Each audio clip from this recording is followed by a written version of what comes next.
जब भी कोई गलत चीज हद से ज्यादा बढ़ जाए तो वो कॉमन लगने लग जाती है, जैसे दहेज प्रथा।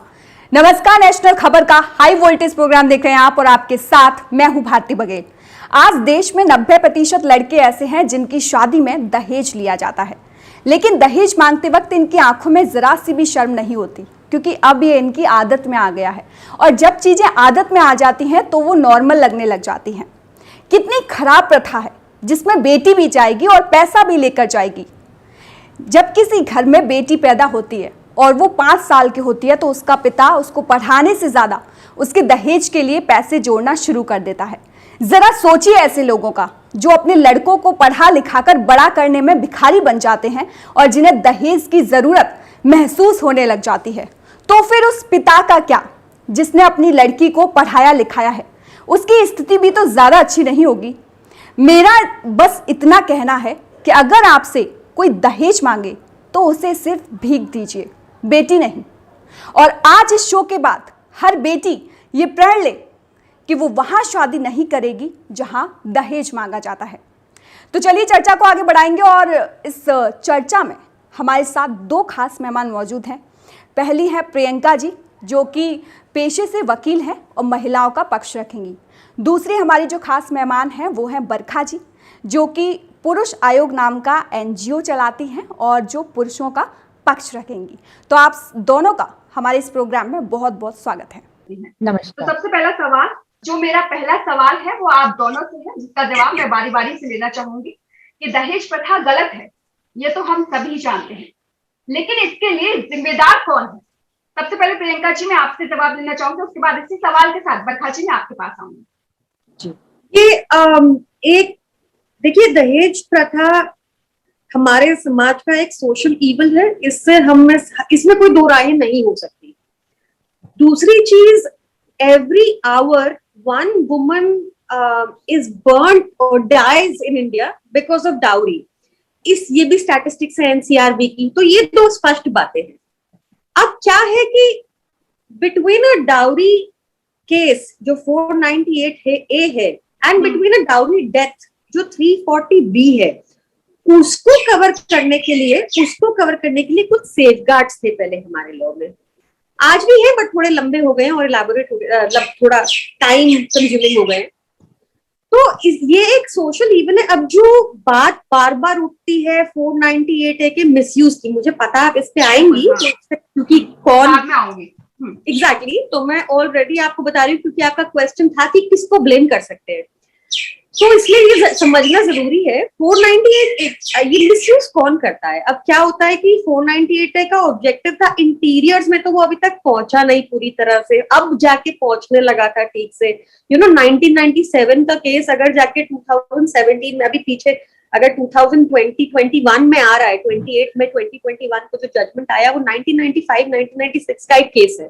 तो जब सुप्रीम कोर्ट आते आते इतना समय लगता है एक केस को, और लॉ उस टाइम में बना होता है, तो उतना ही टाइम लगता है सुप्रीम कोर्ट के आदेश नीचे तक जाने में, लॉ को नीचे तक पहुंचने में। तो क्या होता है कि जिसके लिए ये एक्चुअली 498 बना था, उन तक तो पहुंचा ही नहीं ठीक से, और बहुत समय बाद पहुंचा। और क्या हुआ, ये यूज कौन कर रहा है? ये यूज वो लोग कर रहे हैं जो अपने हनीमून के लिए अब्रॉड ही गए थे। A small percentage of literary class जिनको अपने राइट्स पता है। अब उसमें मिसयूज भी देना गलत होगा, इट इज एक्चुअली मिसलीडिंग। अब इसमें बड़ी सारी एजेंसीज इन्वॉल्व हो जाती है, पुलिस इन्वॉल्व हो जाती है, फलाना ठिकाना, बहुत सारी एजेंसीज इन्वॉल्व हो जाती है, और छोटे छोटे पेटी इश्यूज भी उसको क्या करते हैं 498A में डाल देते हैं। अब क्योंकि ऐसा हो रहा है, 498 में पेटी इश्यूज आ जाते हैं, तो ये डाइल्यूट करा जा रहा है बार बार, और जो एक्चुअली क्लास है जिसको इसकी जरूरत है वहां तक तो ये पहुंच जाए। और एक चीज लास्ट वन पॉइंट, कि यही जो क्लास है जो अपने हनीमून के लिए अब्रॉड गई थी, जब ये अपने घर में बहू लाते हैं तो खूब सारे गिफ्ट्स लेते हैं, और जब ये अपनी बेटी देते हैं तो खूब सारे गिफ्ट्स देते हैं। दहेज नहीं चल रहा होता इस क्लास में, मिसयूज भी यहीं तक सीमित। मेरा सीधा सा सवाल ये था कि दहेज प्रथा कानून में लेना और देना दोनों होता है, और कानून में साफ तौर पर कहा गया है कि लेन और देन दोनों को गुनहगार माना जाएगा। अग्री में जब आप केस लेकर जाती है, मतलब कोई लड़की पक्ष जाती है कि दहेज, ये दहेज हत्या का मामला है, दहेज के लिए प्रताड़ित किया जा रहा है, कुछ भी आप ले सकते हैं, तो इसमें कहीं ना कहीं लड़की पक्ष की भी तो गलती होती है कि उन्होंने दहेज दिया है ना, तो दहेज देना भी तो गुनाह है ना मैम।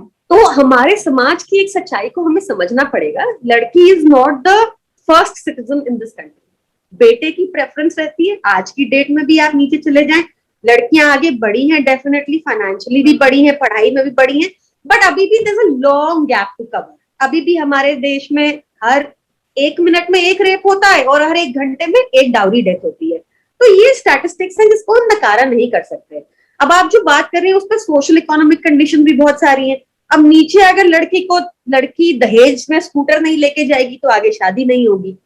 हमने तो कह दिया यहाँ बैठे हुए कि क्यों दिया, वो भी कभी भी आप याद रखिए कि जो पिछड़ा एक सेकंड क्लास सिटीजन है ना, उसको हम और विक्टिमाइज नहीं, उसको हम और ब्लेम नहीं कर सकते। हमें एक इक्वल सोसाइटी बनाने के लिए उसको सबसे पहले प्रोटेक्शन देनी होगी और उसको इक्वालिटी का स्तर पे लाना पड़ेगा, तब हम जाके इक्वालिटी की बात कर सकते हैं।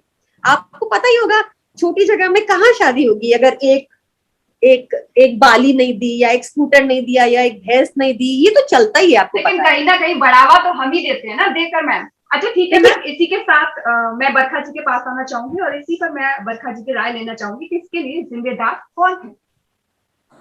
सबसे पहला तो सवाल आपने ये पूछा था कि क्या क्या ये कुरीति है, तो मैं ये कहूंगी कि सचमुच ये आज की डेट में 21वीं सदी में हम लोग रह रहे हैं, फिर भी दहेज प्रथा एक कुरीति है। लेकिन मैं यहाँ पे यही स्पष्ट रूप से कहना चाहूंगी, दहेज देना उससे बड़ा गुनाह है दहेज लेने से, क्योंकि आप अपनी बेटी को बेच रहे हो और उस बेटी को अगर आपने पढ़ाया लिखाया है तो उसे आपको बेचने की जरूरत नहीं है। उससे ये डिसीजन उसे खुद लेने दीजिए कि वो किस परिवार में शादी करेगी, लव मैरिज करेगी या अरेंज मैरिज करेगी या सिंगल रहेगी, वो शादी नहीं करना चाहती, इसका डिसीजन उसके ऊपर होना चाहिए। तो आपको एजुकेशन को एम्पावर करना चाहिए लड़की को, न कि दहेज देके उसे घर से बाहर धक्का दीजिए। इसमें मैं पेरेंट्स को बोलूंगी कि पेरेंट्स की बहुत बड़ी जिम्मेवारी है। जहां इस देश में आज भी कहा जाता है कि जी बेटा बेटी बराबर, तो अगर बेटी बराबर है तो उसे क्यों दहेज देके घर से बाहर निकालना। आप उसकी पढ़ाई पे खर्चा करिए, आप उसको सशक्त बनाने में उसको बहुत क्वालिफाई कर सकते हैं। आप उसे अन्य बहुत सारे आजकल प्रोफेशनल कोर्सेज आए हुए हैं जिससे कि आप उसको स्टैंड कर सकते हैं। आप उसको आत्मनिर्भर बनाइए। आप उसके ऊपर जितना भी फोकस कर रहे हैं उसका फोकस आत्मनिर्भरता पे होना चाहिए। वो इतनी इंडिपेंडेंट होनी चाहिए कि वो एक शादी के बाद भी उस शादी को, रिस्पॉन्सिबिलिटी को संभाल पाए, इतनी मैच्योर हो, ना कि आपको जा करके वहां पे पुरुष के साथ, जिस पुरुष के साथ वो शादी करे वहां जा करके उसके ऊपर बोझ बन जाए। और जब बोझ बन जाए तो फिर वहां रोज लड़ाई दंगे होते हैं। जब लड़ाई दंगे होते हैं तब महिला के पास एक होता है शस्त्र, वो ये कहती है कि इन्होंने मुझे मारा पीटा, इन्होंने मुझे, हर एफआईआर जो होती है कॉपी पेस्ट होती है। रात के 12 बजे कपड़ों बिना कपड़े के निकाल दिया घर से बाहर। हर कॉपी आप पूरी जो भी एफआईआर उठा के देख लीजिए, 498 का केस डला होगा। दहेज हत्या में देखेंगे आप सारे केसेस, जितने भी डाउरी डेथ होगी, सब दहेज हत्या के नाम पर पुरुषों की पूरी फैमिली को जेल में डाल दिया जाता है। 2 महीने के बच्चे को यहां तक जेल में डाल दिया जाता है। 90 साल के बुजुर्गों को जेल में डाल दिया जाता है कि इन्होंने मेरे साथ प्रताड़ना करी। अब सोचिए 2 महीने का बच्चा या घर में रहने वाला कुत्ता, उसके ऊपर भी एफआईआर हो जाती है। कुत्ते के ऊपर, कुत्ते ने कैसे प्रताड़ना करी है कोई मुझे बताएगा? 2 महीने का बच्चा जो खुद से हाथ पैर नहीं हिला सकता, वो प्रताड़ना कैसे करेगा? एफआईआर में उसका भी नाम होता है। एफआईआर में चाचा जी का नाम, बहनों का नाम, जो कनाडा में बैठी हैं, जो यूएसए में बैठी हैं, उनका नाम होता है। ये सब एक टूल है, टूल टू हैरेस मेन। और जो 498 कहिए या ये जितने भी डाउरी के जो मिसयूज हो रहा है, इसके 98% जो है वो कानून का दुरुपयोग हो रहा है। सारे केसेस झूठे हैं, 98%। अब गांव देहात में की बात कर रहे हैं, अगर मुझसे कोई गांव देहात की बात करे तो मैं अभी आपको हाल का ही केस बताती हूँ, 2-4 दिन पहले की ही बात है। एक महिला का पुरुष के साथ, अपने हस्बैंड के साथ अनबन रहती थी। उसने उस पुरुष को मार डाला और सेप्टिक टैंक में फेंक डाला अपने देवर के साथ मिल करके, क्योंकि उसका रासलीला चल रही थी देवर के साथ। अब वो पुरुष ने जब देख लिया तो वो कन्फ्रंट करता है, तो उसने उसका मर्डर करके उसको टैंक में फिकवा दिया दोनों ने मिल करके। और पुलिस और जो विलेजर्स थे, जो गांव के लोग थे, उन्हें ये बोल दिया कि ये दो बाहर गए हुए हैं काम पे, काम ढूंढने गए हुए हैं, काम करने गए हुए। और बच्चों, उनके 2 बच्चे भी थे उस महिला के। उसने बच्चों को ये डरकाया धमकाया कि जैसे बाप को मार डाला ऐसे तुम दोनों को भी मार डालूंगी अगर किसी ने जबान खोली। आखिर तफ्तीश हुई, कुछ नहीं सामने आया। अब 5 सालों बाद उसी महिला ने देवर की हत्या करके, क्योंकि देवर पैसे मांग रहा था, देवर ने कुछ कहा कि राज खोल दूंगा, ऐसी कुछ अनबन हुई। अब उस महिला ने 5 साल के भीतर देवर को भी मार के दूर कहीं फेंक दिया। जब इस बार भी हत्या हुई तो पुलिस को शक पड़ा और पुलिस ने ये तफ्तीश करने की कोशिश करी। जब महिला से जवाब सवाल किया गया और उसको साफ साफ ये बताया गया कि तुम्हारे बच्चों ने सच बता दिया है, तब वो टूट गई और उसने सच्चाई बता दी कि ये पहला नहीं है, मैं तो अपने हस्बैंड को भी मार चुकी हूँ। ये डबल मिस्ट्री है मर्डर की। अब ये गुत्थी सुलझी है। अरे ऐसे अनगिनत केसेस है। ये तो 2-3 दिन पहले का था तो मैंने आपको बता दिया। गांव भर के लोग भी मुझे अप्रोच करते हैं। अनगिनत केसेस है। 98% मिस यूज ऑफ 498A में बार बोलूंगी, ये रिडंडेंट लॉ है, ये वेरी रिडंडेंट। एक मिनट प्रियंका जी का जवाब कंप्लीट हियर। जब मैं बोल रही हूँ तो प्लीज इंटरफेयर नहीं चाहिए मुझे। Please it is 498 is a very redundant law. ये इतना ज्यादा अब्यूज्ड लॉ है, इतना ज्यादा अब्यूज्ड लॉ है। मैं लॉ मिनिस्टर साहब से इस बहस को करने गई थी कि सर आप ये बताइए, ये इतना मिसयूज हो रहा है। लॉ मिनिस्टर साहब, आप इस देश के लॉ मिनिस्टर है, आप कुछ करते क्यों नहीं, बदलाव लाते क्यों नहीं इस बारे में? तब उन्होंने मुझसे ये बात कही कि मैडम एक बताइए बात, कौन सा लॉ मिसयूज नहीं होता? तो ये भी हो गया तो कौन सी आफत आ गई? आपको इतनी परेशानी किस बात की है? मैंने कहा सर आपको शर्म आनी चाहिए ये बात बोलते हुए, आप लॉ मिनिस्टर हैं। अगर आप ये बात कह रहे हैं कि कौन सा लॉ नहीं मिसयूज होता, तो ये बताइए ना कि कौन सा ऐसा लॉ है जिसमें सारे घर के पुरुष, महिला, जो भी सदस्य हैं, माता पिता, बुजुर्ग, चाचा चाची, मामा मामी, बहनों के हस्बैंड्स, जो अनब्याही बहनें हैं, जो कुंवारी बहनें हैं, उन्हें जेलों में ठूस दिया जाता है। कुंवारी बहनों की शादी नहीं होती सिर्फ इस वजह से। आप बताइए क्या पूरी फैमिली को जेलों में ठूस दिया जाएगा? पूरी फैमिली को बर्बाद कर दिया जाएगा? पूरी फैमिली का विघटन हो जाएगा क्या? ऐसा लॉ बनाएंगे क्या? क्यों नहीं इसे अमेंड कर रहे? क्यों नहीं इसे स्क्रैप कर रहे? ऐसे लॉ को स्क्रैप कर देना चाहिए जो फैमिलीज को तबाह कर रहा है। Simply one word, destroying the whole family system in India. आप बोलिए। खैर सुप्रीम कोर्ट ने इस पर चिंता जताई है मैम। आप पहले जो अभी पिछले दिनों एक केस आया था उसमें, लेकिन उसमें दहेज का मामला जो था वो साबित हो गया। सिर्फ जो पति के परिवार वालों को बेवजह फंसाया जा रहा था, बस इसी को झूठा साबित किया है। लेकिन दहेज की वजह से खुदकुशी हुई है, ये बात राइट है। बाकी मैं प्रियंका जी के पास आना चाहूंगी। प्रियंका जी आप बोलिए, क्या कहना था आपको? जी पहले तो बरखा जी ने जो एग्जाम्पल दिया वो बिल्कुल ही गलत एग्जाम्पल था। गलत इसलिए था क्योंकि वो एक मर्डर केस था, ना कि डाउरी केस। उसमें लॉ दोनों के लिए बराबर है, मेल हो फीमेल हो। I don't know why that example was given. Secondly, जहां तक उन्होंने बताया कि फॉरेन में जो रिलेटिव्स रहते हैं, बच्चे रहते हैं, ऐसे हुए हैं cases, no denying that. But like I told you पहले भी, ये बड़ा ही छोटा तबका है जो ये कर पाता है, और ये वही स्मॉल लिटरेरी क्लास है जिनको ये राइट्स पता है, जो मिसगाइड मिसलेड मैम आजकल तो जिसको 98% चली जाती है थाने में। 98%।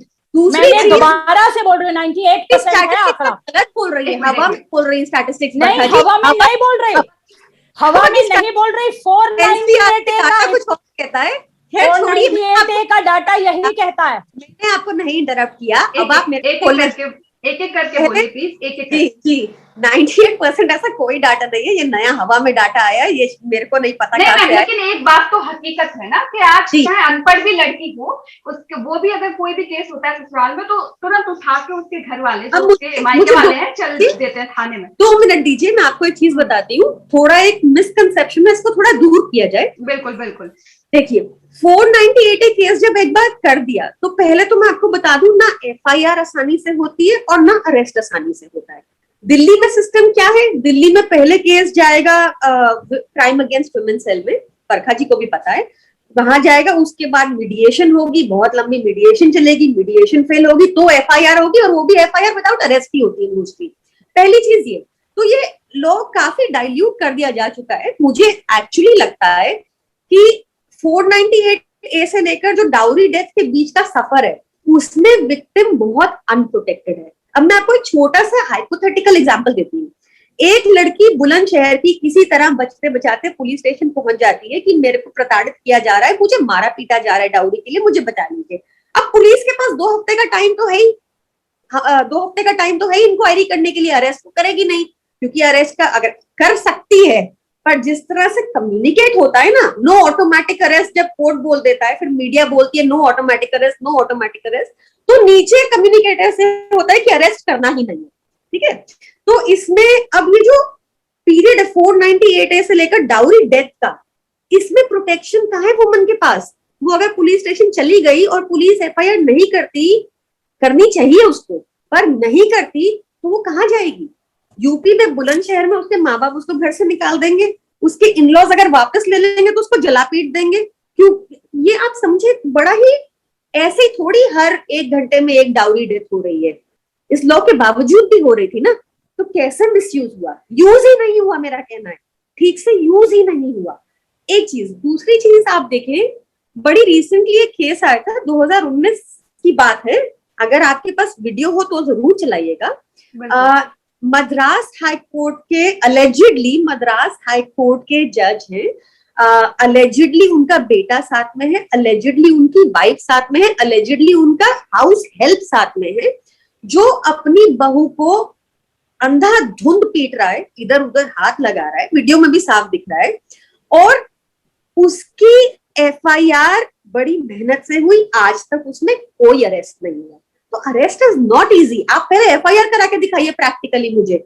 जो बरखा जी बता रही है, बहुत यूटोपियन और आइडियलिस्टिक वर्ल्ड बता रही है कि सब बराबर हो, और तब एक हम बहुत, आई विश वैसा हो, पर हम उस सच्चाई से कोसों दूर है, one has to admit it.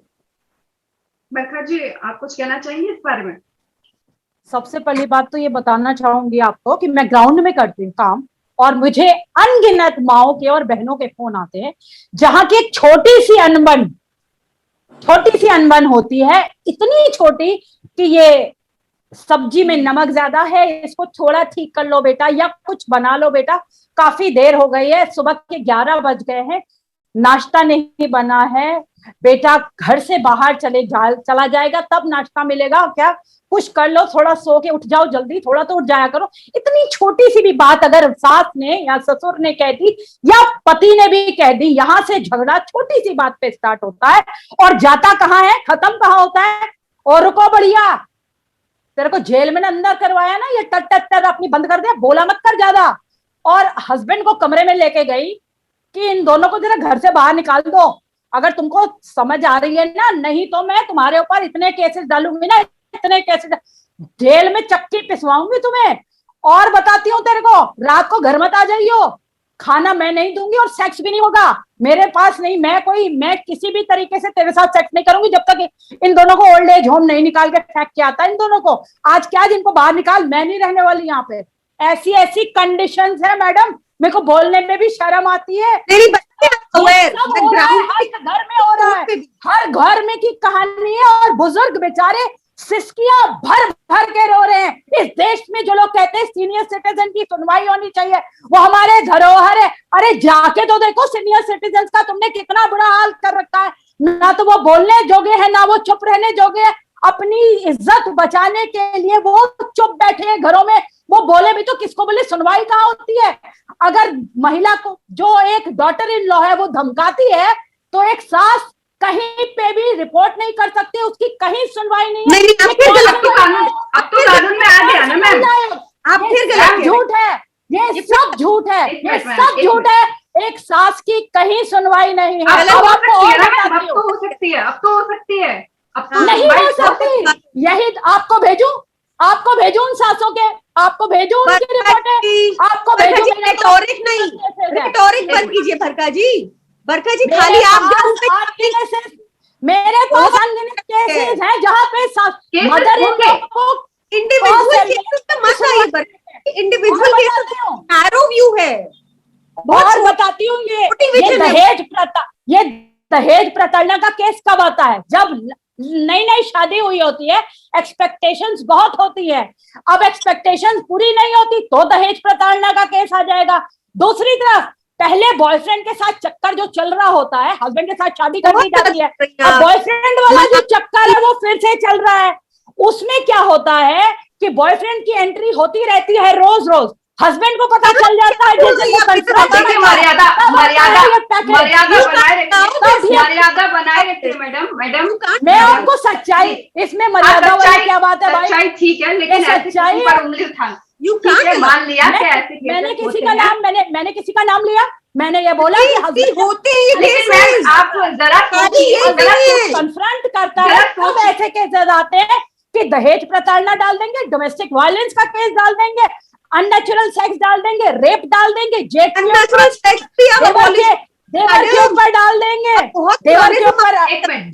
देवर के ऊपर डाल देंगे दहेज प्रताड़ना के केस में, देवर को रेप केस में फंसा देंगे। ये वकील सिखाते हैं कि 6 का पैकेज डालो मैडम, एक दहेज प्रताड़ना डालने से कुछ नहीं बातें चल रही है। 6 का पैकेज डालिए, क्योंकि ये करोड़ों की इंडस्ट्री है, 498 करोड़ों की इंडस्ट्री है जहाँ पे हर बंदे का कट है। पुलिस, जज, हर बंदे का कट है। ठोक बजा के कहती हूँ, वकीलों के कट है, जज के कट है, पुलिस वालों के कट है, सबके कट है। करोड़ों की इंडस्ट्री है, 498 इतनी बड़ी इंडस्ट्री है। ठीक है, मान लिया 90% लोग इसका मिसयूज करते हैं, और ये पहले केस आ भी चुका है। मैंने आपको बताया था प्रियंका मैम, सुप्रीम कोर्ट में अभी जो केस आया था उसमें पति के परिवार वालों को बेवजह फंसाया गया था। और हैरानी की बात यह है कि ट्रायल कोर्ट, हाई कोर्ट दोनों से केस साबित हो गया था, यानी कि सुप्रीम कोर्ट अगर केस नहीं जाता तो वो लोग गुनहगार साबित हो जाता ही जाता। पहली चीज, ऐसा नहीं जाता। जो कन्विक्ट होता है वो एक्सरसाइज करता है अपनी सारी ऑप्शन। पहली चीज, I am again saying, I am not denying it कि मिसयूज होता है, I am not denying it. और मे बी ये भी पॉसिबिलिटी है कि बहुत महिलाएं मिसगाइड, अभी भी आप देखेंगे मिसयूज कितना आया, 10% आया है ना। अब आप ये भी देखिए एक और स्टैटिस्टिक्स की, रेप में 15% कन्विक्शन होता है खाली, सॉरी 28% कन्विक्शन होता है खाली। उसका मतलब ये तो नहीं है ना बाकी रेप हुए ही नहीं, उसका मतलब ये नहीं। अब इसमें क्या बहुत कुछ होता है केस में, रेप के सभी मामले मैम प्रियंका मैम को बोलना दीजिए, बारी बोलिए। जी बिल्कुल। दूसरी चीज क्या होती है, देखिए आप मेरा थॉट प्रोसेस तोड़ देती है। जैसे बरखा जी बीच में बोल के मैं नहीं बोल रही थी, तो जी एक रेप में इतनी कम कन्विक्शन है डज नॉट मीन कि रेप नहीं हो रहा है। Now what I am trying to say is कि ये वाले मैटर भी ना सारे कन्विक्शन में रिजल्ट इसलिए नहीं करते क्योंकि कोई भी लेडी अपना घर तोड़ना नहीं चाहती, वो पहले अपना घर बचा के रखना चाहती है। बिल्कुल लास्ट रिजॉर्ट, बिल्कुल थक हार के पक्के फाइनली जाके अपनी कंप्लेंट लिखवाती है। उसके बाद भी उसकी मंशा ये रहती है कि केस मेरा घर बना रहा है, मैं आपको बता रही हूँ मेरा घर बना रहा है। उस चक्कर में क्या होता है कि केस चलते बीच में, जबकि ये ऑफेंस नॉन कंपाउंडेबल है, फिर भी कंपाउंडिंग अलाउड है, फिर भी सेटलमेंट अलाउड है, फिर भी कॉम्प्रोमाइज अलाउड है, क्योंकि हमारे देश में मैरिज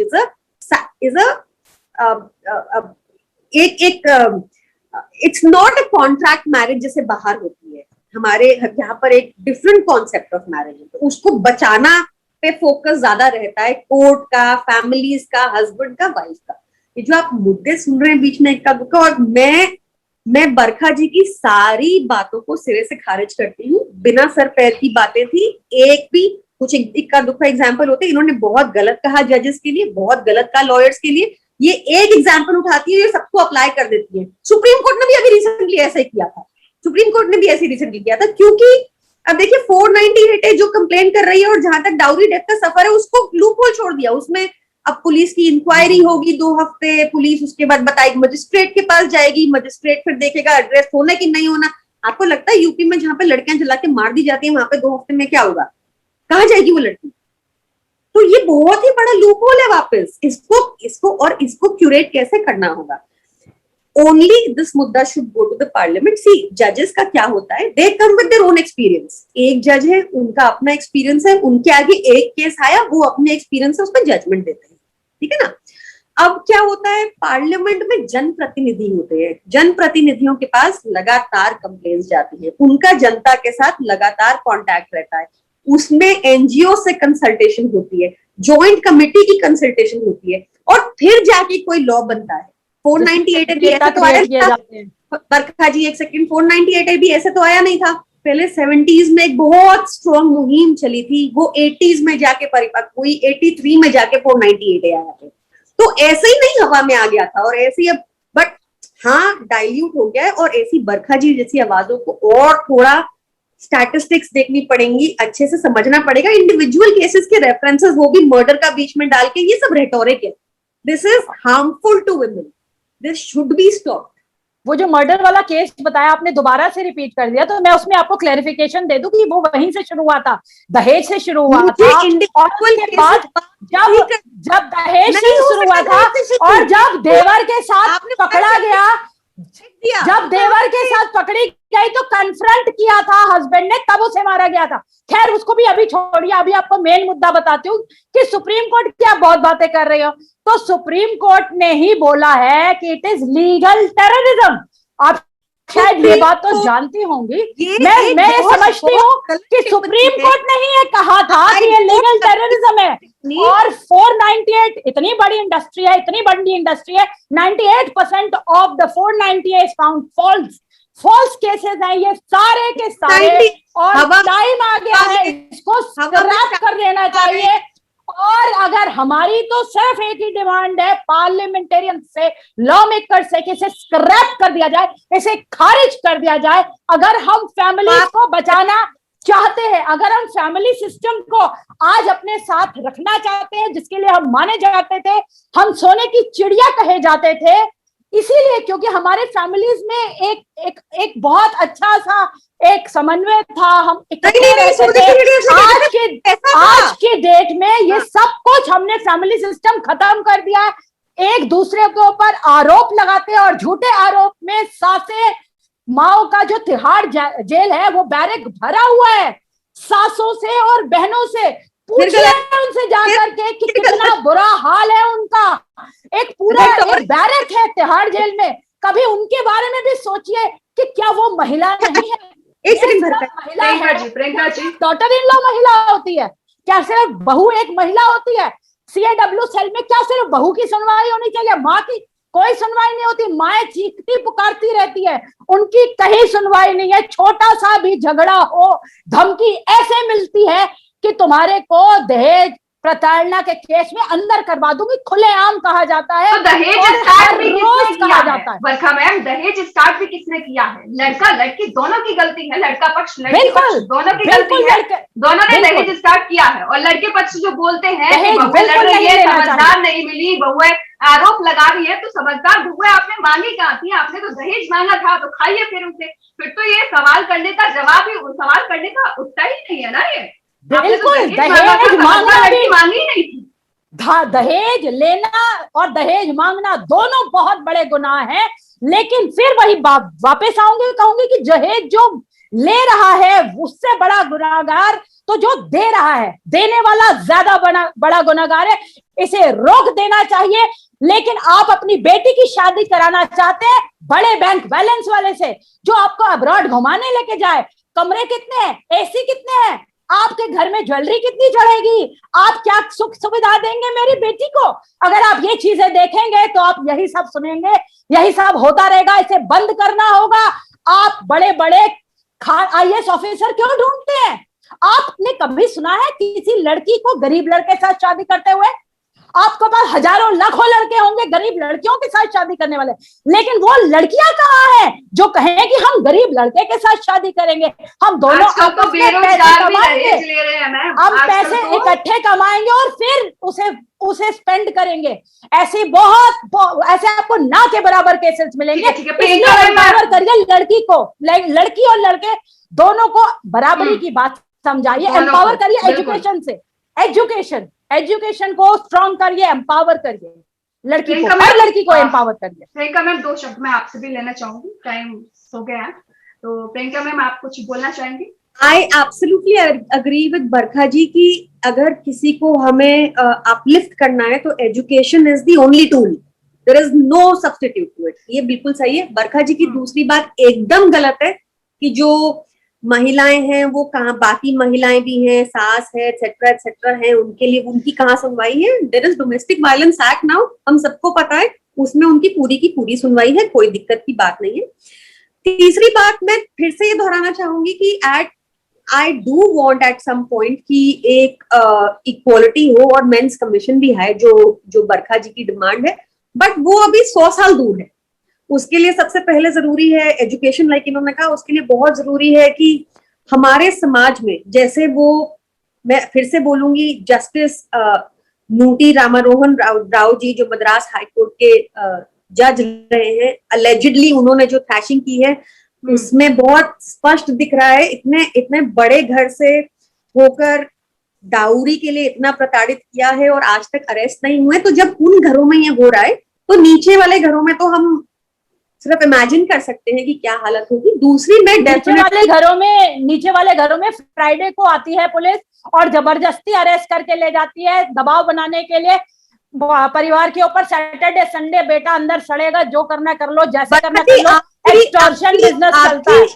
ये शॉर्ट साइटेडनेस है। अगर आपको लगता है कि सिर्फ आपको पता है ग्राउंड पे क्या हो रहा है, ये शॉर्ट साइटेडनेस है। दूसरा, आपकी शॉर्ट साइटेडनेस ये है कि आप एक शॉर्ट साइटेडनेस नहीं है, ये तो हमारा लार्जर पर्सपेक्टिव है। आपका चश्मा बदलने की जरूरत है और पर्सपेक्टिव बदलने की जरूरत है। समाज में आज ये आईना देखने के लिए आप तैयार नहीं है। आईना यही है, आईना यही है, और आप लोग देखेंगे बहुत जल्दी जब आपके बेटों के साथ ये होगा, जब देश के माने जाने ग्रामीण लोगों के साथ, उनके बेटों के साथ ये होगा, जल्दी पता चलेगा। समाधान यही है, जेंडर न्यूट्रल लॉज। अभी डोमेस्टिक वायलेंस की बात हो रही थी, क्या पुरुष हस्बैंड जिसके साथ डोमेस्टिक वायलेंस है कहीं जा सकता है? कहीं सुनवाई है? कोई ऐसा जगह है? मुझे बताइए। मैं मेरे पास सैकड़ों केसेस हैं। आपको मैं बता रही हूँ, कहाँ जाए वो लड़के? मैं बता रही हूँ, प्रियंका जी बता रही। आप इंसिस्ट कीजिए पुलिस को कि वो 182 का केस दायर करे जब भी झूठा कोई केस एलिगेशन लगाता है। आप उसको फॉलो करिए। 10 साल कोर्ट में, अगला पागल हो जाता है, फिर कहाँ से जाए पर्जरी का केस डालने के लिए? अब आप कुछ इतना पागल कर देते हैं। 10 साल में पूरे माँ बाप खो देते हैं, सब लोग को खुद ही सुसाइड करके मर जाते हैं। आपको पता है 1 लाख पुरुष हर साल आत्महत्याएं करते हैं, जो कि डबल है वुमन से। आप लोगों को आंकड़े तो अभी बताए नहीं मैंने, आपको अभी आंकड़े तो मैंने बताए नहीं है। आंकड़े बताऊंगी तो हैरान हो जाएंगे। 1 लाख, ये डबल है वुमन से। महिलाओं के आंकड़ों से जो मरती है महिलाएं, उससे डबल है। कभी सोचिएगा इस बारे में कि ये 1 लाख ये भी कैसे मर रहे हैं। बरखा जी ठीक है, ठीक, खबर नहीं है भाई, एनसीआरबी का डेटा है, आप पढ़िए तो सही। उस एनसीआरबी डेटा, सुसाइड का डेटा, एनसीआरबी का डेटा देखिए, क्यों पुरुष सुसाइड कर रहे हैं, डबल है वो वुमन से। अगर महिलाएं प्रताड़ित है तो पुरुष क्यों आत्महत्याएं कर रहे हैं? मेरे सवाल का जवाब दीजिए। शांत देखिए, अब शांत। अरे मैं तो बहुत सिंपल सा सवाल पूछ रही हूँ, मेरे सवाल का कोई जवाब। सवाल आपने पूछ लिया, जवाब प्रियंका जी दे रही। पुरुष आत्महत्याएं कर रहे हैं, जवाब प्रियंका जी दे रही। प्रियंका जी बोलिए। ऐसा है कि हमारे पास तो इस बात का भी डाटा नहीं है कि प्रति साल 3 लाख मर्द किसान सुसाइड करते हैं। तो मुझे नहीं पता कि इन्होंने ये सेग्रीगेशन कैसे किया कि ये वाले जो मर्द थे वो इसलिए सुसाइड किए क्योंकि उनकी किसान क्या पति नहीं होता? किसान क्या पति नहीं होता? आप मेरे इस बात का जवाब दीजिए। सिर्फ और सिर्फ जो आत्महत्याएं के केस है वो फैमिली इश्यूज की वजह से मैक्सिमम केसेस हैं, और रेप केसेस का डिस्कशन आप अगली बार रख लीजिएगा। उसमें प्रिटेक्स्ट ऑफ मैरिज के ऊपर रेप केसेस दर्ज हो जाते हैं, maximum rape cases pretext of marriage में। आपने कॉन्सेक्सुअल सेक्स किया, कॉन्सेक्सेस के साथ आपने सेक्स किया और इसके बाद लड़के के ऊपर रेप केस दर्ज करवा दिया। अब उस केस में कब क्या होगा, जिसमें लड़की दूसरे बॉयफ्रेंड को पसंद कर लेती है, वो कोई भी वजह हो सकती है, गुड लुकिंग हो सकता है, पैसे वाला हो सकता है, या और कोई वजह हो सकती है, तब क्या लड़के का रेप नहीं होता? यही है इस देश की सच्चाई। और तभी मैं लगातार बार बार बोल रही हूं कि सारे वुमेन सेंट्रिक लॉज को जेंडर न्यूट्रल बनाइए, जहां पे पुरुषों को भी न्याय मिले, ट्रांसजेंडर्स को भी न्याय मिले, और महिलाओं को तो मिलना ही चाहिए। सबसे पहले मिलना चाहिए। लेकिन इनको वंचित मत करिए, ट्रांसजेंडर्स को भी उतना ही जरूरत है न्याय मिलने की, और पुरुषों को भी। इन सबको एक प्लेटफॉर्म पे लाइए, equality, real equality. Priyanka ji से मैं लास्ट कमेंट चाहूंगी। एक प्लेटफॉर्म पे, आई विश, ये यूटोपियन थॉट है, आई विश ऐसा हो, पर मैं वापस यही कहूंगी कि women are not first class citizens in this country. Men are third class citizens, and men are third class citizens. Women have 50 laws. Women have 50 laws in this country. Men don't have a single law. मानती है या नहीं मानती इस बात को? आप तो वकील है, छोड़िए सारी बातें। आप इस बात बताइए, पुरुषों के लिए कितने कानून है और महिलाओं के लिए कितने कानून है? मैंने तो आपको बता दिया, महिलाओं के लिए 49 लॉज है, दैट इज इक्वल टू 50 मेरे हिसाब से। तो अब पुरुषों के लिए कितने कानून है, आप बताइए। फिर आप दो बातें गलत बोली, महिलाओं के लिए 38 लॉज है और पुरुषों के लिए पूरा 49 लॉज है, 49 लॉज है महिलाओं के लिए। मैं कोर्ट जाके देखिए और देखिए महिलाओं को क्या रिलीफ मिलता है। अब आप इस पे आ जाएंगे। अब मेरा सवाल तो ये था कि मेंस कमीशन बने या ना बने, बनना चाहिए इक्वालिटी के नाम पे। अगले 100 साल नहीं। दूसरा सवाल ये था कि क्या पुरुषों के लिए कोई कानून है इस देश में? छोटा सा सवाल है। जवाब ले लीजिए प्रियंका जी, जवाब दे लीजिए। जवाब मैं दे रही हूँ।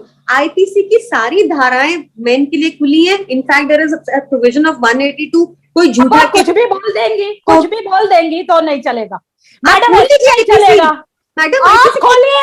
आप खोलिए मैडम, पुरुषों के लिए कहीं कोई कानून नहीं है, कोई पटल नहीं है, कहीं कोई पटल नहीं है जहां वो अपनी आवाज रख सके। ये तो मैं तो ये नहीं कहूंगी कि सुशांत सिंह राजपूत के मरने के बाद कम से कम देश को ये तो पता चल जाए कि पुरुषों का मेंटल हेल्थ भी कुछ होता है जो दिन भर दिन बिगड़ रहा है और इसकी वजह से पुरुष आत्महत्या कर रहे हैं। ये एक सच सामने आया सुशांत सिंह राजपूत के मरने के बाद। अब हम कम से कम मेल मेंटल हेल्थ के बारे में बात कर रहे हैं क्या मैडम? हाँ तो क्या हुआ?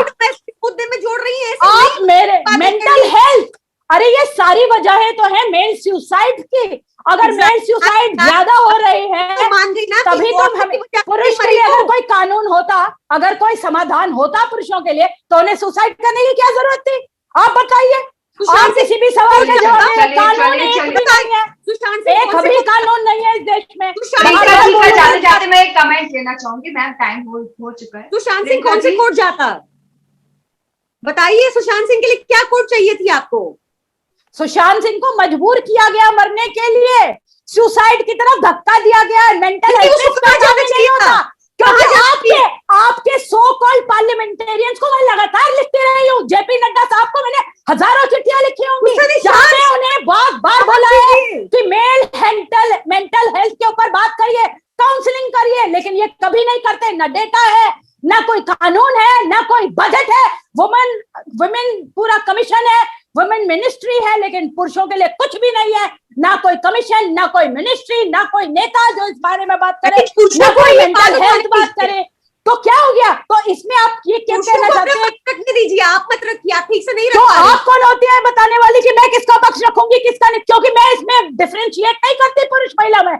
मैं मेन आर ह्यूमन टू में बिलीव करती हूँ और मैं एक ह्यूमन हूँ। मैं महिला बाद में हूँ, मैं पहले एक ह्यूमन हूँ और एक बेटे की माँ हूँ, एक भाई की बहन हूँ। मैं हर भाई का मुद्दा उठाऊंगी, हर बेटे की माँ हूँ, हर बेटे की बात रखूंगी।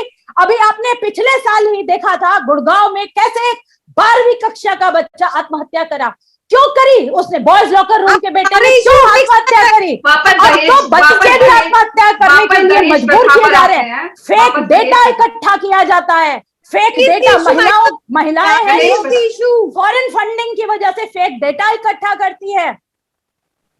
प्रियंका जी जाते जाते 2 शब्द आप। I think I've tried it 3 times now. Yeah, I will only. Barkha ji please. I am not saying anything. I am not saying anything. ऐसा नहीं हो सकता। Priyanka ji I am only saying one thing जो मैंने काफी बार रिपीट कर दी। I think 498A की protection बहुत जरूरी है महिलाओं के लिए, और 498A से लेकर 304B का जो सफर है उसमें महिलाएं बहुत वनरेबल हो चुकी हैं आज की डेट में। सो आई रियली थिंक कि 1983 का लॉ शायद आज की डेट में उतना सफल नहीं हो रहा। और इसलिए 498 है कि प्रोविजंस थोड़ी डाइल्यूट हो गई, और ये डाइल्यूट 2014 से ही हुई है, ये बात भी क्लियर कर दूं, ये आजकल की बात नहीं है। तो it's very important that this law is taken back to the parliament and discuss there. And अगर बरखा जी की तर्क में भी कुछ दम है, अगर बरखा जी के पास स्टैटिस्टिक्स है, तो I really think the parliament should also take up the issue of men's commission. And I hope ये इक्वालिटी आए हमारे देश में कि मेंस कमीशन सेटअप हो, because that would mean that men and women are equal. बिल्कुल। और फिलहाल इजाजत लेंगे। नमस्कार। नमस्कार। Thank you, bye.